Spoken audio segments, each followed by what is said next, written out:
Warahmatullahi wabarakatuh. Pada video kali ini kita akan membahas terkait dengan fungsi inverse dan turunannya. Kata inverse itu sendiri diartikan sebagai balikan. Jadi kita memiliki suatu fungsi, kemudian kita mencari balikannya. Ya. Nah, untuk memahami lebih jauh terkait dengan fungsi inverse dan turunannya, mari simak video berikut ini.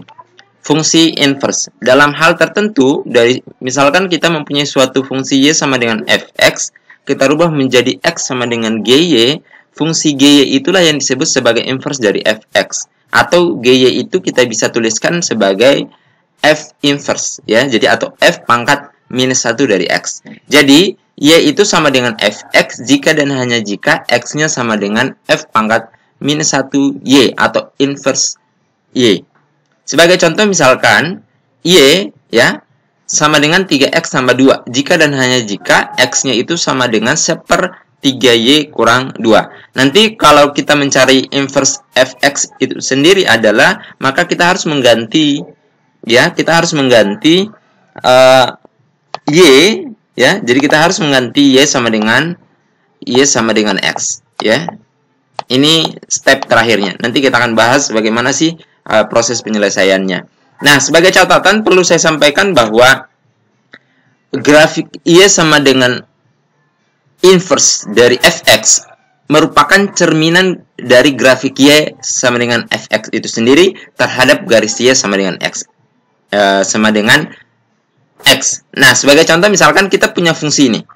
Fx sama dengan 3x tambah 2. Maka f inverse dari fx itu sendiri misalkan adalah 1/3x kurang 2. Coba kita gambarkan dalam bentuk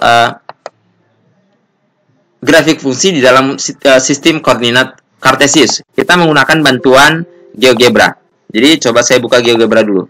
Nah, di sini sudah ada. Perlu saya tunjukkan di sini, ya. Saya hilangkan dulu, ya. Saya ambil saja yang pertama. Yang pertama kita ambil dulu y sama dengan x, ya, sebagai cerminnya. Kemudian kita punya fungsi pertama adalah gx-nya sama dengan 3x tambah 2. Kemudian inverse dari 3x tambah 2 itu adalah yang ini, hx, yaitu 1/3 kali x kurang 2. Coba kita lihat. Apa yang terjadi?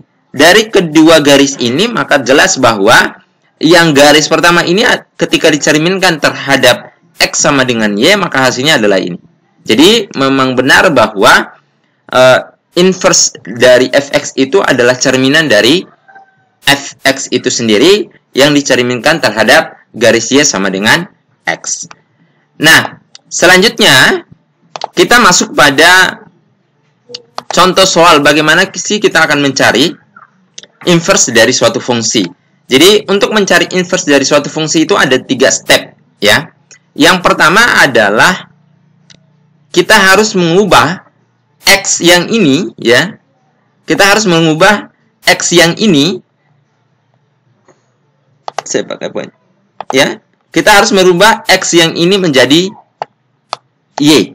Jadi kita rubah menjadi dalam bentuk y. Kemudian step yang kedua adalah kita gunakan f inverse y di situ.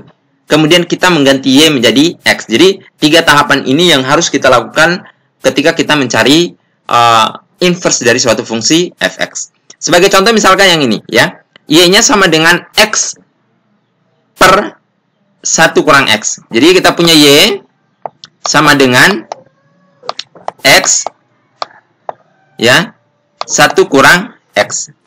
Jadi ini kita akan proses, kita rubah menjadi bentuk y. Maka ini kita kali dulu, kedua ruas kita kali dengan 1 kurang x, maka di sini akan ada y, ya, kali 1 kurang x sama dengan x. Kemudian ini kita kali masuk berarti y, ya, kurang yx, ya, saya tulis saja yx sama dengan x. Kemudian kita kumpulkan yang sama-sama mengandung x. Maka di sini menjadi y sama dengan x, ya, ditambah yx, ya. Nah, sekarang selanjutnya y itu sama dengan, ya, kita keluarkan x-nya, x sama dengan 1 ditambah Y. Nah, hal ini kita bisa langsung menemukan Y itu sendiri. Yang mana kita bisa tulis X sama dengan ya Y per 1 ditambah Y. Step 1 selesai. Ini adalah step 1 sampai dengan ini. Kemudian kita masuk pada step kedua. Kita namai. Ini menjadi F pangkat minus 1Y. Ya, sama dengan Y per dengan 1 ditambah Y. Step kedua selesai, kemudian kita masuk pada step ketiga. Step ketiga adalah kita mengganti Y dengan X. Dengan demikian kita peroleh inverse dari Fx itu sendiri adalah ini sama dengan X per dengan 1 ditambah X. Oke, selesai.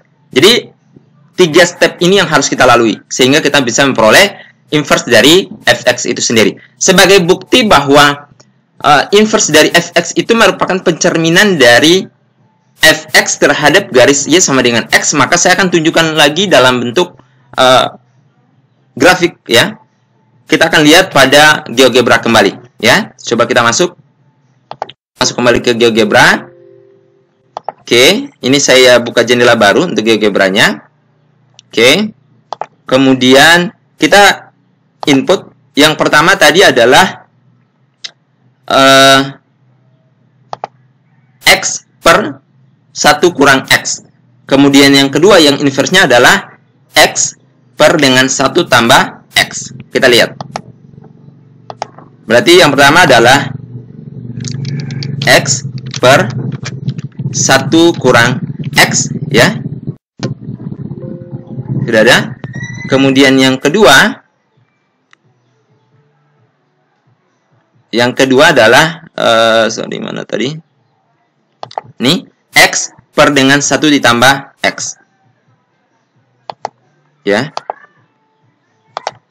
X diper dengan 1 ditambah X.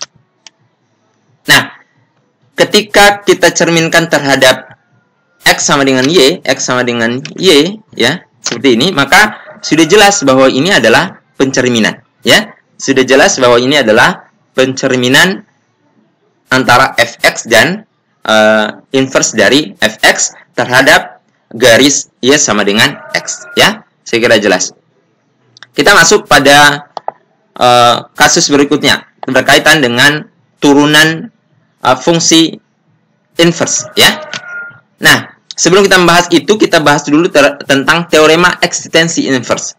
Nah, jika ya, jadi tujuan dari teorema ini adalah kita bisa menentukan fungsi ini memiliki inverse atau tidak dengan hanya kita bisa menunjukkan bahwa fungsi tersebut fungsi satu-satu atau injektif, atau fungsi tersebut adalah fungsi monoton sejati. Monoton sejati itu monoton naik atau monoton turun. Ya, untuk penjelasan detailnya ada pada kalkulus diferensial. Jadi monoton naik itu ketika turunan pertamanya itu positif atau lebih besar 0. Monoton turun itu ketika turunan pertamanya dia kecil dari 0, ya. Sehingga ketika kita sudah menemukan bahwa fungsi tersebut injektif, kemudian fungsi tersebut monoton sejati, maka kita bisa katakan bahwa fungsi itu memiliki inverse. Nah, hal itu kita gunakan, ya, teorema tadi kita gunakan untuk turunan fungsi inverse itu sendiri. Ya, jadi teoremanya seperti ini. Jika kita memiliki suatu fungsi fx, di mana turunan dari fx itu tidak sama dengan 0, maka turunan inverse, ya, turunan inverse y itu sama dengan seper turunan pertama dari fx. Dalam notasi Leibniz kita bisa tuliskan bahwa dy dx itu sama dengan seper dx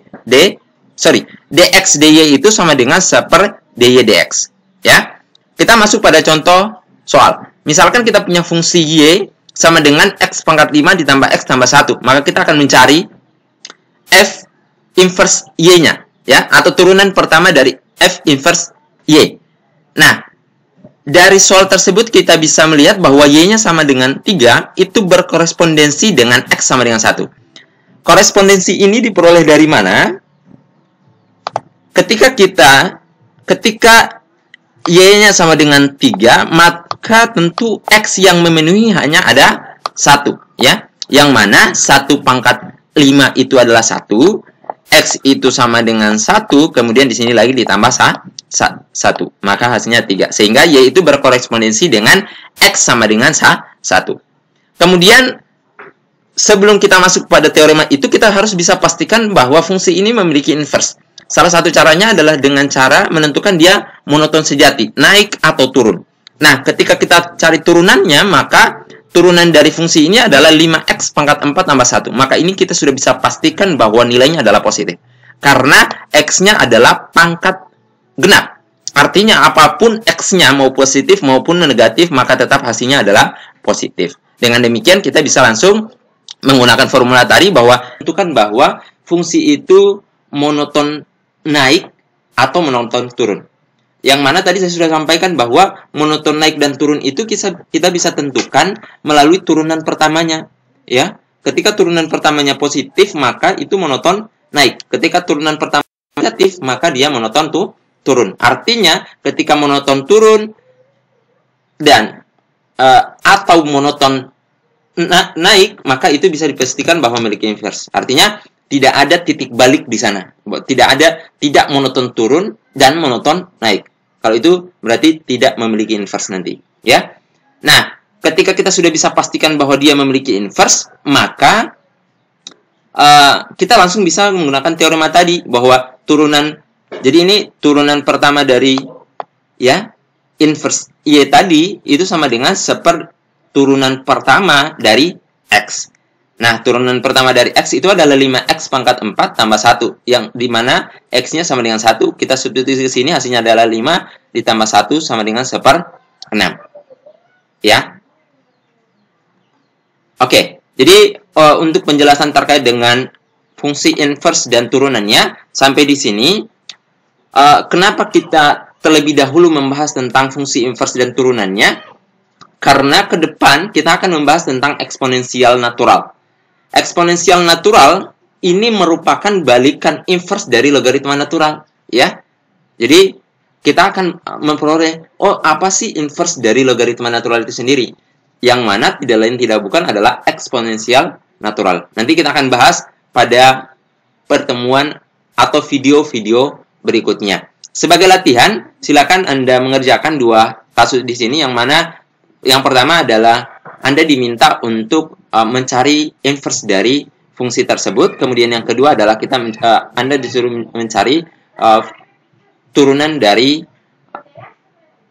fungsi inverse, ya. Jadi ada 2. Saya kira demikian. Terima kasih atas perhatiannya. Akhirul kalam, wabillahi taufiq wal hidayah.